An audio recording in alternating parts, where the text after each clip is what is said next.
Ahoy! Kamusta mga Repa Pips? Magandang yaman sa inyong lahat. At sa video na to, magpapakanton tayo ng hot and spicy na idea about sa 52 weeks high, 52 weeks low. Kailangan mo malaman, maintindihan mamasa to.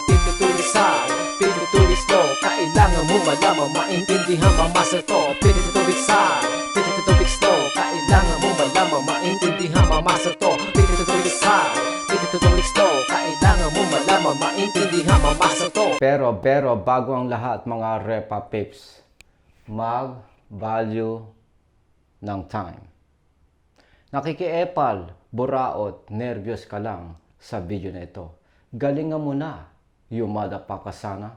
Ang 52 weeks high at 52 weeks low ay naglalaman ng 12 months na transaction.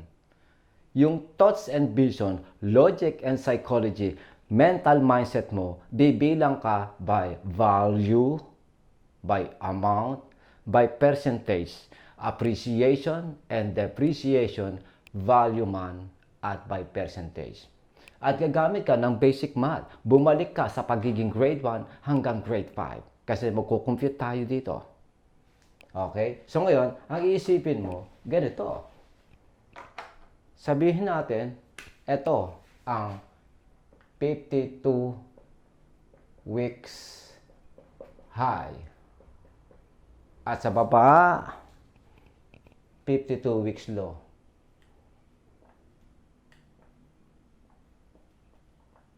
Okay? Sabihin na natin sa buong isang taon na transaction, ang 52 weeks high nagkakahalaga ng 123.33. At yung 52 weeks low ay nagkakahalaga ng 90.50. So, yung tamang mental mindset, thoughts and vision, Ace Hardware, baka naman. Sa usapang demand and supply game, eto ang 100%, 52 weeks high. At syempre, ang 52 weeks low,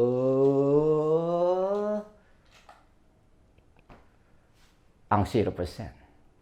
So ngayon, eto ang ating 100% na measurement sa usapang demand and supply. At ito ang ating 0% sa usapang demand and supply. Okay, teka, medyo ayusin natin yung percentage natin ng pangit. Hindi tayo masyadong nakapag-value ng time. Pag nakuha mo na ang 52 weeks high at 52 weeks low, kunin mo yung average. Bahala ka sa buhay mo paano kinukuha ang average, which is ang sagot, 106.91.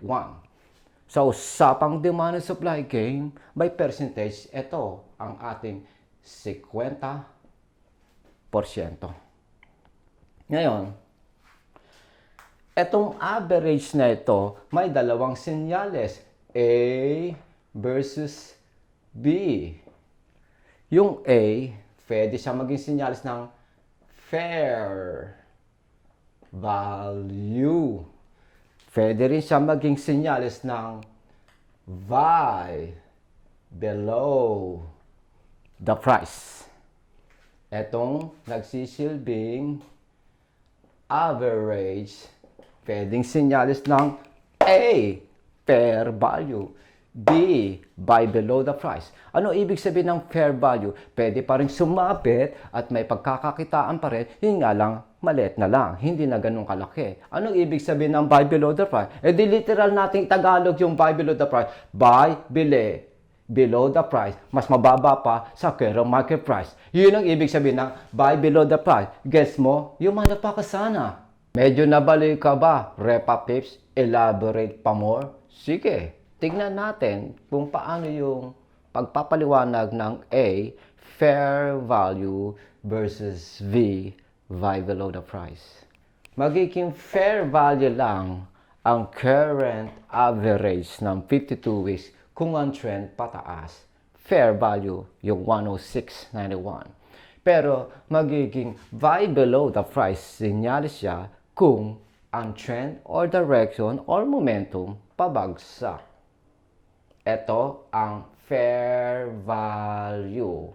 At ito yung buy below the price. Gets mo na, tanga? So ngayon, matapos mo maintindihan yon, ito yung average. Okay? Yan yung average. Lagay natin dito. Average. Sabihin na lang natin, kunyari, ang current market price ay 105. Ito ang magsisilbing threshold na naka-buy below the price. Oh, bakit FB? BF. Teka, buy below the price. Aba naman to. Okay? Ito yung BL, buy below the price. At ito namang average ay magsisilbing fair value. Okay? Ulitin natin to. Pangatang pagkakasulat natin mga wrap-up tips. Ito yung considered buy below the price. Magkano kaya kikitain natin kung binanatan mo yung fair value versus buy below the price? Ito ang fair value. Ito naman yung buy below the price. Magkano kaya ang kikitain mo kung tumira ka sa letter A at sa letter B? Paano mo malalaman kung magkano pagkakakitaan mo kung tumira ka sa A, fair value, versus sa B, buy below the price? Eh di simple lang. Gamitin natin ito ng metro. Parang tanga lang. Sumabit ka sa average na na-consider fair value. Ilang metro yon? I-versus natin sa buy below. Makikita ngayon natin may konting diferensya. Ito yung fair value at ito yung buy below the price. Ang laki ng diferensya, mga repapits, di ba? So, magkano ang diferensya? Kapag sumabit ka dito sa fair value, burayin natin yan. Pag sumabit tayo sa fair value, ganito ang potential scheduled profits mo. Sumabit ka sa fair value, magiging 16.42 ang potential mong pagkakakitaan. 16.42. Pero kung sumabit ka sa buy below the price, ang pagkakakitaan mo 18.33. A is fair value. B is 105 na naka-below the price ka. Okay? Ito ang considered average ng 52 weeks high, 52 weeks low, 106.91 ay considered fair value at yung 105 na current market price ay nagsisilbing buy below the price. Kumaga naka-barat ka eh. Okay? Sabihin na lang natin, kunyari ang trend pataas, yung average ay magsisilbing fair value. At yung 105 na current market price ay nagsisilbing buy below the price. Bakit? Kasi nga, pag bumili ka dito sa average, magkano lang ang potential mong kikitain? Yung considered scheduled profits mo, 1642 lang. Versus dito sa 105, naka-buy below the price ka, mas nakamura, mas nakapambarat ka, mas malaki ang kikitain, 1833. At ito pa, ang iisipin mo. Naka-buy below the price ka, BL, yung 1833 is 100% na success rate mo na hindi para i-assume expect mo. Ano ka, police? May golden hands, diamond hands, tatama mo 100%. Sabay, fair value o sa average kang bumili, may 16.42 ka na potential pagkakakitaan na 100% din na yung success rate. Hindi para isipin mo ganun kakatalinong tamaan ang saktong 100%. Kasi sa usapang demand and supply game, ito yung 52 weeks low, 0%. Ito yung 52 weeks high, 100%. Kung ano yung 100%, maglalagay ka ng konting margin error. Sa 52 weeks low naman, sa 0%, maglagay ka rin ng konting margin error. At kung ano natirang espasyo, yun ang pagsalsalan mo. Guess mo, you motherfucker sana. nakuha na natin yung appreciation value kung sumabit tayo sa current market price na 105, which is 1833. Nakuha na rin natin yung appreciation value kung sumabit ka sa average ng 52 weeks low at 52 weeks high, which is 106.91. Ang magiging appreciation value ay 1642. Paano naman natin makukuha yung appreciation percentage mula sa current market price papuntang 52 weeks high? At kung paano natin nakukuha yung depreciation value. Depreciation percentage pala. Appreciation percentage versus depreciation percentage. So, ito ngayon yung solution para sa mga tanga at bobo. 105 divided by 52 weeks na 123.33 equals 85.13%. Yung depreciation percentage naman, ganyan pa rin kung tutusin yung formulation o solution. 105 divided by 52 weeks na 123.33 minus 1. 1 stands for 100. So, depreciation percentage ay 14.86%. Kung iaano natin to, lumalabas na, 1 to, tapos, eto 9, magiging 10, di ba? Mapupunta yung 2 dito, edi 100% na, di ba? Lumalabas, 100% na ito. Di ba? Pag kinumpute mo. Kaya kung tutusin, yung pinakamadaling process para sa tanga bobo, kung nakuha mo na yung appreciation percentage na keso worth, kunyari lang worth 60% positive, edi minus mo lang sa may 100% yan. Alam mo, ang depreciation percentage ay 40%. Guess mo na, yung motherfucker sana, ang tanga-tanga mo na, ang bobo mo pa, kung wala ka nakuwang aral sa video na ito. Parang awa sa sarili, mag-value ng time. Kung gusto mo pa ng mga ganitong klaseng kagaguhan na video, huwag mong i-like, huwag mo na rin i-share, huwag mo na rin i-follow YouTube at Facebook ko. Wala naman akong kwenta, di ba? Yung motherfucker sana.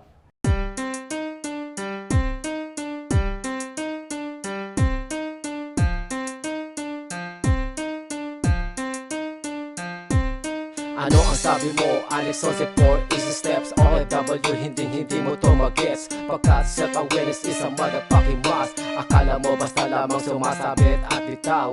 Kailangan mong galingan iyong galaw upang manalo ng araw-araw. 1,000 pesos pataas pagtangang kita. Sa mundo na ito, bawal mga bobo. Dapat marunong ka sa mathematics. Gagamitin mo ito pang analytics, pang detection, prediction, projection. Isama mo na rin iyong saturation. Ang manong-manong pag-compute ng numero. Ha! Ang daming fail dito. Dapat marunong kang gumamit ng Excel upang level at kokote mo XL. 52 weeks high, 52 weeks low. Kailangan mo malaman, maintindihan, mamasa to. 52 weeks high, 52 weeks low. Kailangan mo malaman, maintindihan, mamasa to. 52 weeks high, 52 weeks low. Kailangan mo malaman, maintindihan, mamasa to. 52 weeks high, 52 weeks low. Kailangan mo malaman, maintindihan, mamasa to. SMA, WMA, wag na wag mong kakalimutan ng EMA. Pagkat you gotta learn how to fucking read and use it.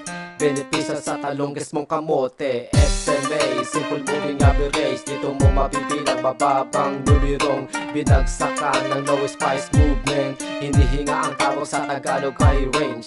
WMA, weighted moving average. Medyo mas mabigat kaysa sa takbo ng SMA. EMA, exponential moving average. Pinaka highest frequency, abangan sa TV. Stop loss, cut loss.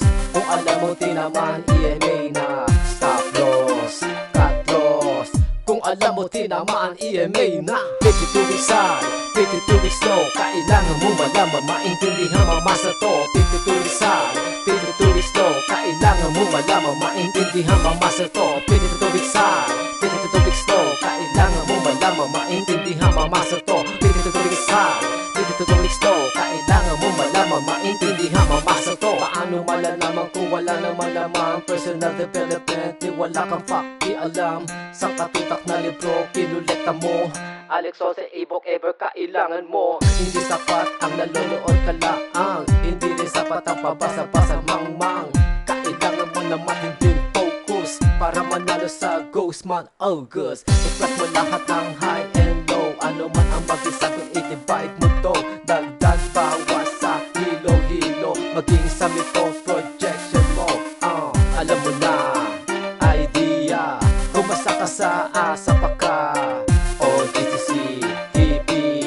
Huwag na mapadpad sa pagsisisi. 52 weeks high, 52 weeks low. Kailangan mo malaman, maintindihan, mamasa to. 52 weeks high, 52 weeks low. Kailangan mo malaman, maintindihan, mamasa to. 52 weeks high, 52 weeks low. Kailangan mo malaman, maintindihan, mamasa to. 52 weeks high, 52 weeks low. Kailangan mo malaman, maintindihan, mamasa to. Fair value by below the price. Paano ba kinakapa? If the price is right. 52 weeks high, 52 weeks low. Subtraction lamang ginagamit dito. 50% kalahati FB mo, 50% kalahati BL mo, 50% kalahati average. Depende sa conforme ng momentum. Pansinin mo high, pansinin mo na rin low. Gaano kalaki ang hinihinga nito. Lagi-lagi kang bibili sa low o malapit sa low. Lalo-lalo na sa kulang numero. Wag ka sasabit. Sa beteng numero, peligro maiipit. Kung kailan ka sumabit, saka siya bumagsak. Kung kailan ka bumitaw, saka siya umakyat. 52 weeks high, 52 weeks low. Kailangan mo malaman, maintindihan, mamasa to. 52 weeks high, 52 weeks low. Kailangan mo malaman, maintindihan, mamasa to. 52 weeks high, 52 weeks low. Kailangan mo malaman, maintindihan, mamasa to. 52 weeks high, 52 weeks low. Kailangan mo malaman, maintindihan, mamasa to. 52 weeks high, 52 weeks low. Kailangan mo malaman, maintindihan, mamasa to. 52 weeks high, 52 weeks low. Kailangan mo malaman, maintindihan, mamasa to. 52 weeks high, 52 weeks low. Kailangan mo malaman, maintindihan, mamasa to. 52 weeks high, 52 weeks low. Kailangan mo malaman, maintindihan, mamasa to.